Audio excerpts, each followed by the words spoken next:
Dan di segmen EKTP sesi kedua ini ya Kang ya. Masih bersama Kang Ari ya, dari Bawaslu Kabupaten Serang. Oke. Tapi sudah berkantor di kabupaten katanya. Kalau sudah berkantor di kabupaten. Ya. Kalau kantor-kantor kan banyak yang masih berkantor di kota ya. Termasuk KPU masih di kota. KPU masih di kota. Bawaslu dari awal sebetulnya kalau Bawaslu kan tadinya di Ciruas, sekarang geser ke Pabuaran. Jadi sudah di kabupaten. Jadi memang pengawasan di kabupaten ya tinggal di kabupaten juga kan berkantor. Ini baik, gedung ini kapan nih ke kabupaten? Ini sama juga ini. Oh, ini alamatnya kota juga ini ya? Iya, di kota ya masih ya. Baik, nanti kita ini ya sampaikan bersama-sama bedol kabupaten gitu kan.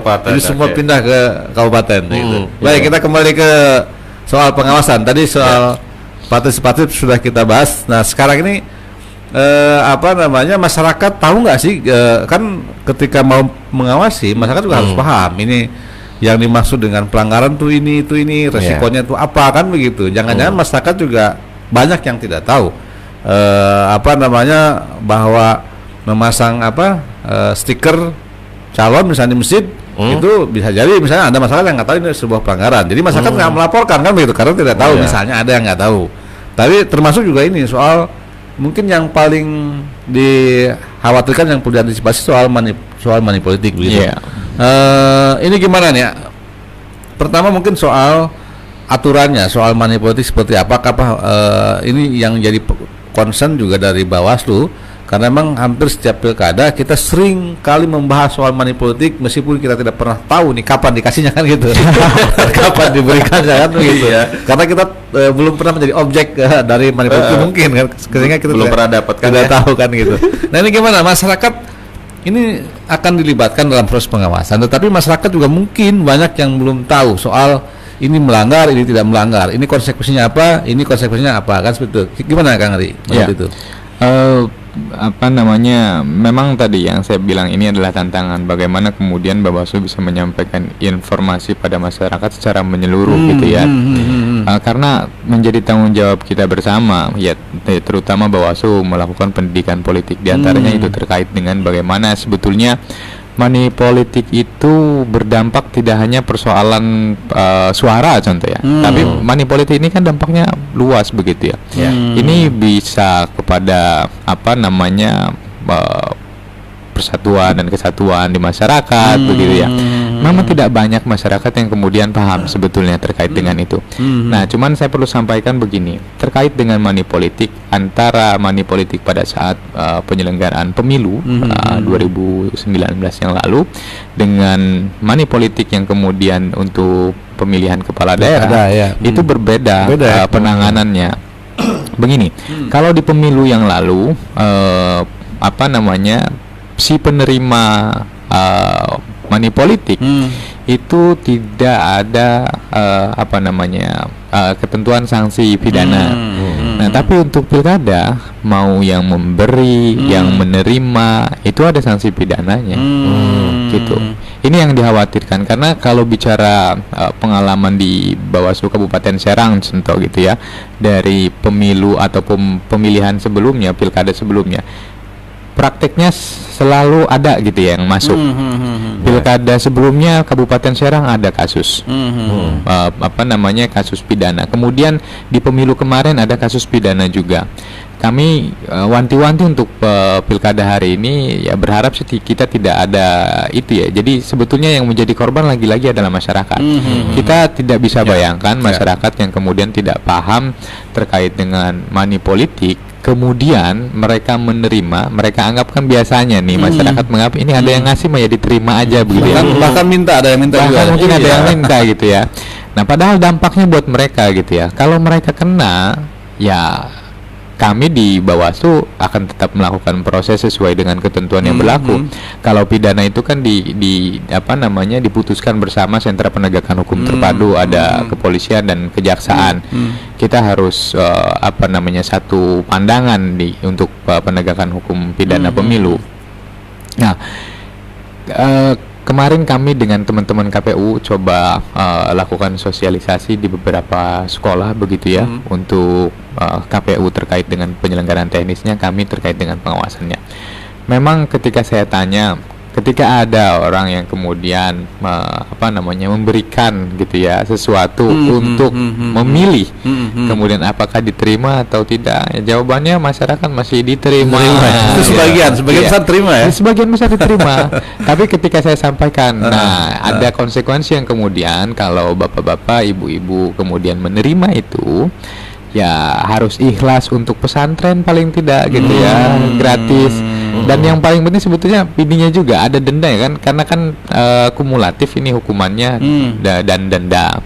Dan itu ada pidana, ada denda juga. Iya, buat yang menerima juga. Buat yang menerima. Jangan-jangan nerima 20.000 denda 100.000. Dendanya itu di kisaran 1-2 jutaan. 1 juta. Menerima 20.000 loh. Misalnya 1 juta atau 100.000 ya. Menerima itu yang kita tahu kemarin aja kasusnya ya. Yang menerima itu kan cuma mie instan ya. Kita itu mie instan itu berapa sih? Ya 2.500 ya. Ya memang masyarakat juga sekarang harus diajak logis begitu ya. Saya sampaikan begini. Andaikan mungkin masyarakat menerima 100.000 contoh untuk satu suara. 100.000 coba kalau kita bayangkan itu di 5 tahun, kita bagi 5 tahun itu per harinya kita dapat berapa? Karena kan satu suara itu untuk 5 tahun ke depan. Begitu. Jadi murah banget ya. Sangat murah. Kalau dihitung secara ekonomis. Iya, kalau dihitung. Mungkin masyarakat melihatnya karena waktu itu terlihat besar. Padahal dampaknya yang saya bilang tadi itu, ya artinya dengan kemudian mereka menerima, artinya mereka mengakomodir kemudian kandidat ataupun calon yang dari awal sudah melakukan hal-hal yang kemudian sebetulnya mungkin tidak berpikir sama sekali untuk pembangunan ke depan di Kabupaten Baik, mungkin Serang. Kang Ari gini, soal money politik, karena memang ini sering kita dengar lah, bahkan mungkin juga ada yang menunggu pada saat tertentu untuk didatangi oleh tim sukses atau mungkin kandidat begitu. Sebut serangan fajar. Nah itu soal yang dimaksud money politik itu kan ya berupa uang dan barang. Nah ini soal waktu mungkin ya, soal waktu memberikannya. Kan begini juga. Misalnya kandidat ini datang ke kelompok pengajian atau kelompok masyarakat yang sedang ada pertemuan misalnya kan gitu. Itu katakanlah di luar sebelum masa kampanye. Ada katakanlah yang ngasih uang buat siapa dan sebagainya. Apakah itu juga masih termasuk money politik atau seperti apa? Memang dikunci pada proses ya. Ada ketentuan terkait dengan money politik di kita itu. Contoh begini, money politik itu mulai sebetulnya dari kayak sekarang di partai politik sedang penjaringan, kan itu ada mahar, itu masuk wilayah money politik. Masuk gitu ya. Nah, itu bisa kemudian kalau ada yang melaporkan, kemudian ada bukti dan lainnya bisa diproses. Nah, itu mulai dari situ. Kemudian nanti ada pada saat kampanye, itu pada saat kampanye, kemudian pasca kampanye, atau di masa tenang, atau nanti money politik pada saat pencoblosan, menjelang pencoblosan. Atau kalau pasca pencoblosan enggak ya, misalnya pasca nanti saya kasih setelah pemilihan misalnya gimana ya, diutang dulu gitu ya. Saya nggak tahu ya apakah ada yang modelnya demikian begitu ya. Tapi begitu. Nah, misalnya gini, ada semacam janji misalkan begitu.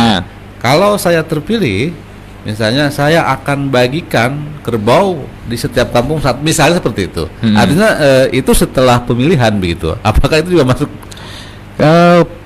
Reportnya pasti nanti ketika ada eksekusi, ketika kemudian yang bersangkutan terpilih dan dieksekusilah janji tersebut. Nah ini kalau ada masyarakat yang melaporkan ke Gakumdu, ya kita kan proses dengan itu bisa menjadi bagian yang diproses. Bisa jadi bagian karena janji memberikan saja itu kan sudah jadi ketentuan yang ada di ketentuan peraturan perundang-undangan. Nah memang levelnya beda-beda tuh di money politik. Pada saat kampanye nanti hukumannya beda, nanti agak lebih keras lagi pada saat masa tenang. Beda-beda ya? Beda-beda gitu. Karena tingkat pengaruhnya juga yang berbeda. Tingkat pengaruhnya lebih beda. Iya. Ya berarti udah nggak bisa serangan fajar lagi nih ya. Tapi kecuali mungkin kalau sebelum ada, ya kalau sekarang kan belum ada kandidat, belum ada pendaftaran. Nah itu mungkin belum termasuk bagian. Nah ini yang termasuk kan pendaftaran itu kan belum menjadi kandidat begitu. Karena regulasi kita itu diaturnya begitu ya di pilkada contoh. Setiap pelanggaran itu kan blended gitu ya, menyatu dengan ketentuan pasangan calon. Nah, sementara hari ini belum ada pasangan calon. Contoh ada perbuatan dilarang melakukan perbuatan yang menguntungkan atau merugikan salah satu pasangan calon. Pasangan calonnya juga Siapa? belum ada siapa. Karena kan belum ditetapkan oleh KPU. Nanti pada saat setelah ditetapkan itu maka di sana berlaku ketentuan yang begitu ketat begitu ya untuk baik untuk masyarakat, kemudian tim kampanye, pasangan calon dan yang lainnya begitu. Jadi itu belum ini ya, tapi akhirnya belum bisa. Bukan belum bisa, mungkin bisa, tapi kemudian ranahnya bukan di Bawaslu. Contoh ada pelanggaran yang kemudian anggaplah ini nanti ranahnya adalah untuk netralitas ASN contoh. Ranahnya adalah di Komisi Aparatur Sipil Negara di KASN. Nah kayak begitu. Ketika diselesaikan di Bawaslu, kita belum masuk karena tadi itu pertama yang kita proses adalah semua ketentuan yang kemudian diatur dalam undang-undang pilkada itu sendiri. Termasuk ketika menyerahkan uang mungkin masuknya ranahnya suap barangkali seperti itu bisa juga. Ya, ranahnya bisa suap ya begitu. Nah, jadi tidak terkait dengan pilkada, tapi memang ya ada sanksi-sanksi yang bisa diberikan terhadap orang meskipun belum masuk tahapan pilkada, tapi ranahnya bukan ranah Bawaslu begitu ya? Ada. Oke, baik. Nah, nanti kita lanjut lagi ya Kang ya di sesi yang selanjutnya, tetap di siaran pagi bareng Kang Banpos.